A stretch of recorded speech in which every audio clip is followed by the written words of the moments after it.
ఎన్టీఆర్ జిల్లా తిరువూరులో స్వర్ణాంధ్ర స్వచ్ఛంద్ర స్వచ్ఛ తిరువూరు కార్యక్రమంలో ఎమ్మెల్యే కొలికపూడి శ్రీనివాసరావు పాల్గొన్నారు. అయ్యప్ప స్వామి గుడి వద్ద మున్సిపల్ కార్మికులతో కలిసి స్వయంగా ఎమ్మెల్యే చెత్తను తొలగించారు. పరిసరాలను కాపాడుకోవాల్సిన బాధ్యత మనందరిపై ఉందని అన్నారు. ప్లాస్టిక్ రహిత సమాజాన్ని నిర్మించుకుంటేనే భవిష్యత్తు తరాలను కాపాడుకోగలమని సూచించారు.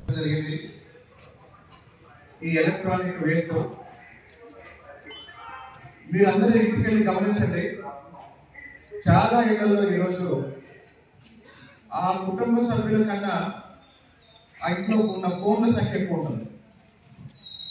3 మనుషులుంటే 3 కన్నా ఎక్కువ ఫోన్లు ఉన్న కుటుంబాలు చాలా ఉన్నాయి.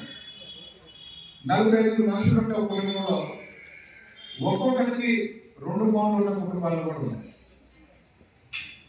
నేను ఒకప్పుడు మా ఇంట్లో ఏ రూమ్లో చూసినా పుస్తకాలు ఉండేవి. ఇప్పుడు ఏ రూమ్లోకి వెళ్ళినా ఛార్జర్లు, ఐప్యాడ్లు, ల్యాప్టాప్లు, సెల్ ఫోన్లు. తర్వాత మనం ఎక్కడికి బయలుదేరినా ఇంతకుముందు చెప్పులు వేసుకొని బయలుదేరేవాడు, ఇప్పుడు ఛార్జర్ చూసుకొని బయలుదేరుతాం. కాబట్టి మనం రోజు చాలా వేస్తూ మనం క్యారీ చేస్తున్నాం.